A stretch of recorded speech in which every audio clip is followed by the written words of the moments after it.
Welcome back everybody to another video. We're here with this 2018 Chevy Spark. We're doing inner and outer tie rod ends, and just to make sure the steering is nice and safe and we're not going to have a broken tie rod.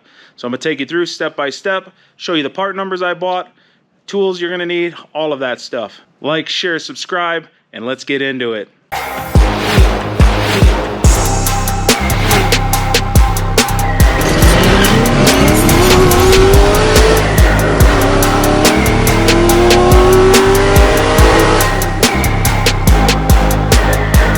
The inner tie rod ends are the same X37 TR0023. You're going to need 2 of those. The outer tie rods are different. The passenger side, the right side, is X37TE7335. And then the driver side front is 7336. So 35 passenger side, 36 driver side.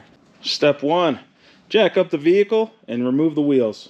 To do the inner and outer tie rods on each side, when you're doing the side that you're on, you want this to be fully extended, which means this is the passenger side. So what we want to do is turn the wheel as far to the left as possible, which will push this out.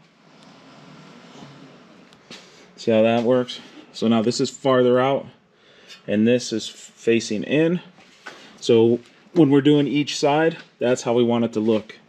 First thing we need to do, because we're reusing this bellow and the clamp here, we have to be able to take this apart. So you're going to take a 21 mil and you're going to go righty-loosey, because when you spin it to the right, you're looking at it backwards. The threads are on this one. So when you spin it to the right, it goes in that way. See, now it's split apart.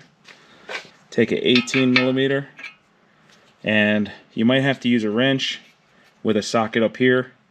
I'm not quite sure what yours is, but I'm going to try an impact with just an 18 deep socket first. I took the nut off all the way, then I put it back on this much. Then I put the 18 millimeter on it. Then I bashed the top of the socket with this big ass hammer to pop it out. Now that it's popped out, all I'm going to do is remove the nut, and then this will be detached. Now we're going to unscrew the outer tie rod end, which is going to require us to hold it on this hex part and then hold it on this hex part and spin them apart, because right now I'm spinning this and it's spinning the entire thing, so it's not actually unscrewing. You're going to hold the inner tie rod end with a 13 millimeter and the outer with a 19 millimeter. You're just going to hold one and spin the other. You need to get that clamp off. Take a pair of needle nose, squish it, pull it off, and then that's all there is to that. The clamp in the back is a one-time use only. You see that clamp on the back of this bellow right there? I'm going to get a long, skinny flathead and a hammer, and I'm going to bash that little thing, and it will break the clamp, and the clamp will just pull off. So the screwdriver and a couple smacks, and now you can see the clamp's all busted.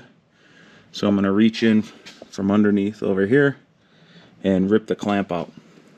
Now that the clamps are off, you grab it, wiggle, and then come over here, and this might be annoying here. So I'm probably going to take a little baby flathead or something, jam it in here, because there's a lip. There's a lip right here that's holding it. And I don't want to mess up this bellow because we're going to reuse it. So yeah, just grab a little flathead or a pick or something to help get it over this lip. To get the inner tie rod out, you have 2 options. Big, massive pipe wrench, or this tie rod end remover tool, which you clamp around this round part, and then you put a ratchet in here, and then you spin it, and it comes out. Or if you have room, like I barely have enough room, I'm going to use this pipe wrench. Does the same thing. I'm going to pipe wrench it off, which I think it's already loose, and then we'll put the new one back on. Already took the old one off, put this new one on, have this straight, so when we slide that bellow over it, we won't have a problem. I need to get 2 hose clamps that fit the back of the bellow, and because we're going to use a normal standard hose clamp with the adjuster at the top facing the engine, and then we'll just tighten that down to hold it, and then we're going to reuse the front springy clamp right here. Now you can see how I have it. The easiest way to not be fighting, like if you have this all the way out when you take it apart, is to turn the wheel all the way the other way to scrunch this up, which puts pressure to going that way. So you don't have to fight with lining it up to put that clamp on the back. Then you put the clamp here, the little squishy one. Now we're going to put the nut that came with this. We'll put the nut on almost all the way, and then we'll put on the outer tie rod. And at that point, that's where it takes 2 people, because you need one person to hold the steering wheel straight inside the car, while the other person adjusts the tie rod ends to make this perfectly straight that way, because you want it as close as possible so you're not just like killing the tires on the way to the alignment shop. When you get this somewhat close, turn the wheel straight, and because you don't want to be spinning this for hours, and then get it to where it looks semi-straight. And now we'll put this through the spindle, and we're going to tighten this down all the way and torque it down. The ones I have a locking ring. There's no cotter pin. It went from a factory 18mm to a 19mm now, which is what it is, not that big of a deal.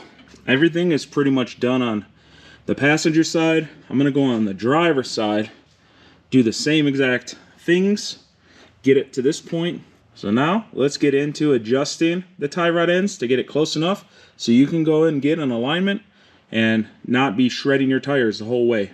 First thing to adjusting, you're going to have to put the wheel back on, and then you're going to have to lift it up high enough to be able to see the angle you're at.